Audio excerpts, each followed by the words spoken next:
Staff called her a monster, not behind closed doors, openly, right there in the middle of the shelter.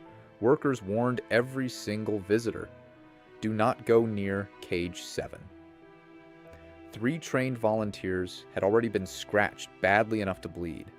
One family drove 40 minutes to see her specifically, heard she was a rare Abyssinian, worth thousands. They took one look and walked straight back out. For months, nobody could get within 2 feet of this kitten without her exploding into pure rage, hissing, striking, slamming herself backward into the kennel wall like she was trying to disappear through it. The shelter director was already having quiet conversations about what happens next when an animal simply cannot be reached. And then, on an ordinary Tuesday afternoon, an 8-year-old girl walked in. She couldn't hear a single sound in that shelter. Not the barking, not the crying animals, not the workers warning her mother to stay back. Complete silence. And in that silence, she walked straight to cage 7, raised her small hands, and did something that nobody in that shelter's entire history had ever seen before. What happened next was captured by the shelter's security camera, and when the director watched the footage that evening, she sat alone in her office and cried for 20 minutes straight. This is Wendy's story and Luna's, and once you hear it, you will never look at silence the same way again. Luna arrived at Maplewood Animal Shelter on a rainy Wednesday in October. She was small, barely 4 months old. But the moment the rescue worker opened the carrier, every person in that room took a step back. Her coat was the color of warm amber, sleek, elegant, unmistakably purebred Abyssinian. The kind of cat that adoption websites photograph for their front page, the kind people pay $2, sometimes $3,000 for. But Luna didn't know what she was worth. Luna only knew one thing, that humans meant pain. The home she'd been rescued from was chaos, alcohol, yelling, rough hands grabbing her without warning. She was just a kitten. But those first months had burned something into her nervous system that no amount of shelter care could simply erase. She reacted to everything. A hand moving too fast, explosion. A face leaning too close, explosion. A voice too loud, explosion. Sophie, the shelter's most experienced worker, 15 years in rescue, tried everything. Slow approaches, quiet voices, or sitting outside the cage for hours. Luna would press herself into the far back corner of her enclosure, fur puffed, eyes wide and wild, like she was waiting for the worst to happen. Because in her experience, it always did. Families came. Families left. Some felt bad, some were nervous, some were angry. They'd driven all that way for a cat they couldn't even touch. Weeks passed, then months. The word spread quietly through the shelter staff. Luna was beautiful, Luna was broken, and nobody could reach her. Rhonda Mitchell never planned on going to an animal shelter that Tuesday, but her daughter Wendy had asked every single day for 3 months. Not dramatically, not with tantrums, just quiet, consistent, daily signing. "Mama, can we please go today?" Wendy was 8 years old, born deaf. She'd never heard a single sound in her life, but what she lacked in hearing, she had built into something extraordinary in everything else. She watched faces the way most people listen to voices. She read body language the way most people read words. She noticed the tiny shifts, the micro expressions, the small movements that most hearing people walked right past without registering. When Rhonda and Wendy arrived at Maplewood that afternoon, Sophie greeted them warmly and began the tour. Happy dogs, playful puppies, sociable cats in the front section. Wendy walked through calmly.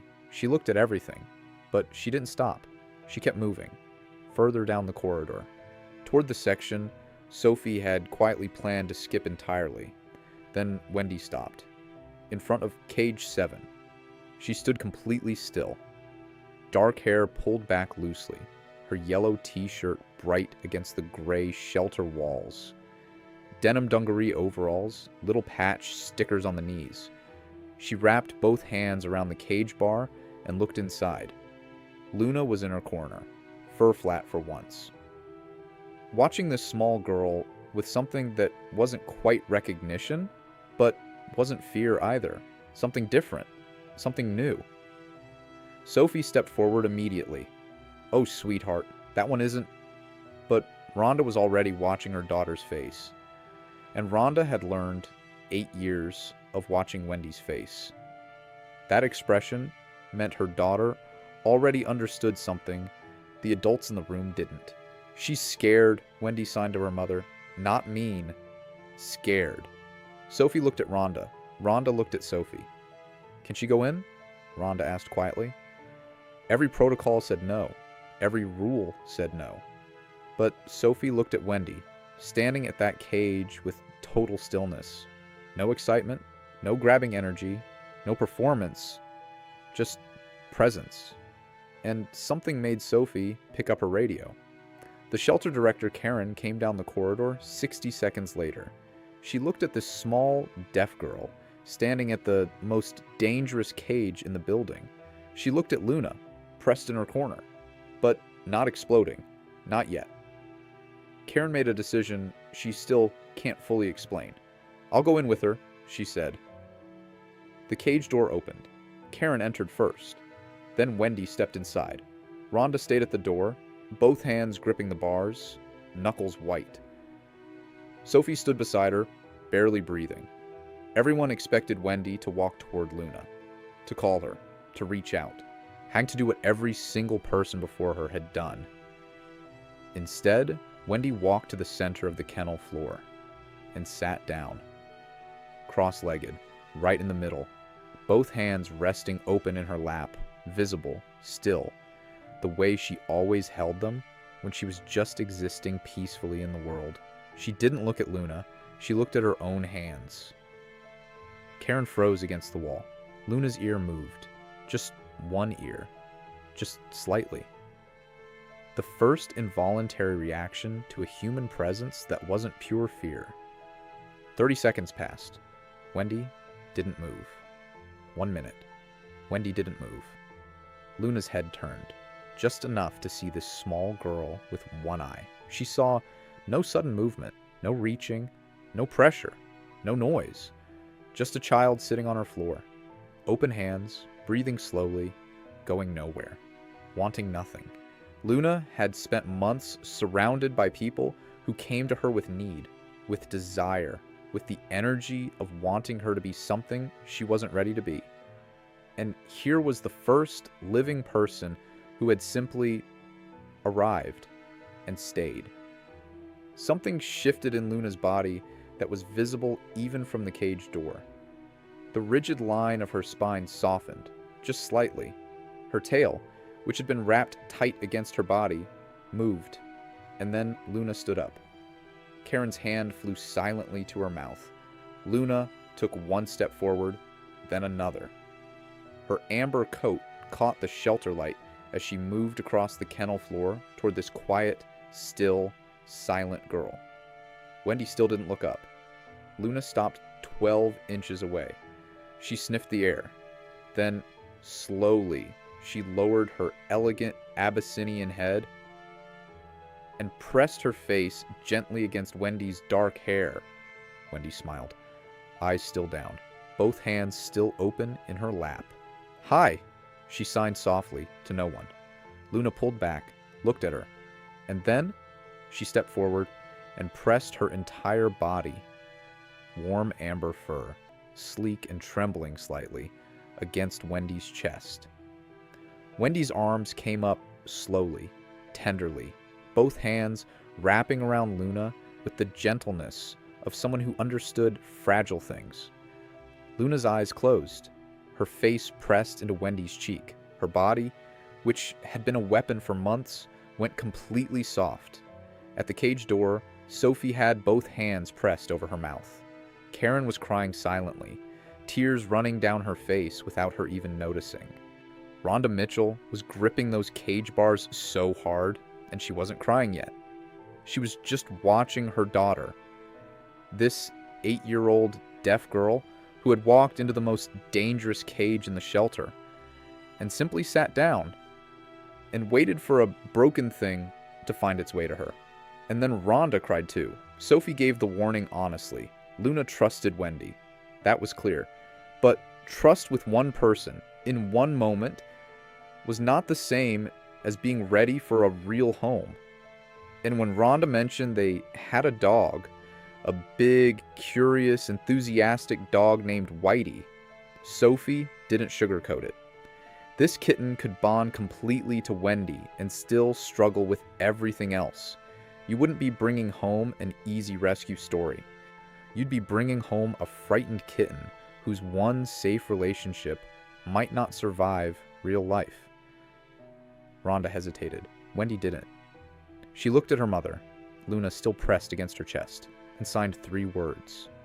She needs us. They signed the paperwork that same afternoon. Sophie had been right. The drive home proved it immediately. Luna calmed when Wendy was close to the carrier, tensed the moment anyone else adjusted it. At home, Rhonda had already prepared a separate room, smart, careful, thoughtful.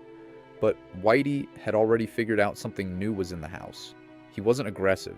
He was curious and warm and enthusiastic, which somehow made everything harder. He sniffed under the door constantly, lingered in the hallway, waited with his tail wagging, just trying to understand. And every time Luna heard him on the other side of that door, she went rigid. The house split into a military operation overnight. Doors checked, timing managed, hallways coordinated. One animal here, one animal there, rotated carefully like a chess game where one wrong move could destroy months of progress. Luna began attaching to Wendy in ways that were beautiful and heartbreaking at the same time. She waited by the bedroom door when Wendy left for school, settled the moment Wendy came home. Slept close enough at night that Rhonda, checking in, could see exactly how deep and desperate that bond had become. And still, the main problem hadn't moved an inch. The first controlled introduction between Luna and Whitey went badly. Luna puffed up, hissed, struck through the barrier. They backed off. Tried again weeks later, slower, more distance. Whitey got too eager, stepped forward too fast. Luna retreated and didn't come out for 2 days. The exhaustion settled into the house like weather. Every doorway mattered. Every timing mistake mattered. Rhonda started having a quiet thought she didn't share with Wendy. What if Luna's bond with her daughter is never going to be enough? What if this beautiful broken kitten can never accept the rest of the world? And then the worst thing happened. One disrupted routine. One brief moment of distraction. One door left open 2 inches too long. Luna was gone. 1 second inside, next second, vanished. The search was immediate and desperate. Every room, every closet, under every bed, behind every piece of furniture, then outside, the yard, the street, food put out, neighbors asked, bushes checked, fences searched, all the places a frightened kitten who had only just started to believe the world might be safe would hide when she decided it wasn't. Wendy was devastated in the way that only silent grief can be. No sound, just her face. And her face said everything. Days passed, and something strange happened to Whitey, the dog who had made Luna's life harder. Started acting like he felt her absence. He lingered outside her empty room, sniffed the places she used to sleep, waited at windows, like he was looking for her too. The house felt completely different without the tension of managing 2 animals, and that absence felt worse than the tension had, because the fear that had settled in was the hardest kind. What if she ran because this home never truly felt safe? What if we asked too much of her too quickly? What if she's gone because we failed her? There was no dramatic rescue, no big scene, no moment of heroic searching, followed by a tearful reunion. Luna simply came back. On a quiet afternoon, ordinary, unremarkable, she was just there, back at the house. But that wasn't the part that stopped everyone cold. It was where she was, not hiding, not in her safe room, not pressed against a wall, braced for danger. She was resting beside Whitey, calm, still, shoulder almost touching his. And Whitey, for the first time since Luna had arrived, was not crowding her, not pushing, not eager, not trying. Just lying there quietly, like somewhere during those days she was gone, he had finally understood the one thing Luna had needed from the beginning: space, calm, patience. The same thing Wendy had given her on a cold kennel floor. The same thing that had changed everything once before.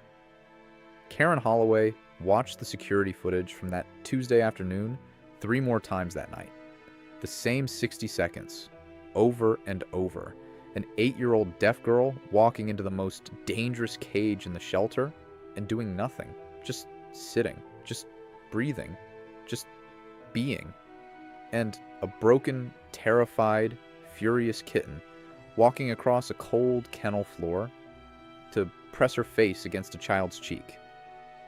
Karen thought about all the trained adults who had failed, all the techniques, all the experience, all the strategy, and then she thought about Wendy, who had no technique at all, who simply walked in, sat down, and let Luna decide. She thought about how many broken things in this world just need that. Not fixing, not saving, not handling. Just someone willing to sit down and wait without wanting anything in return. Luna didn't just find a person that day, she found a home. And somewhere in that story is a message for every single one of us. If this story reached something in you today, share it with one person, not for views, but because somewhere out there is someone sitting in their own corner, waiting for someone to just walk in and stay. And if you want more stories like this every single week, you know what to do.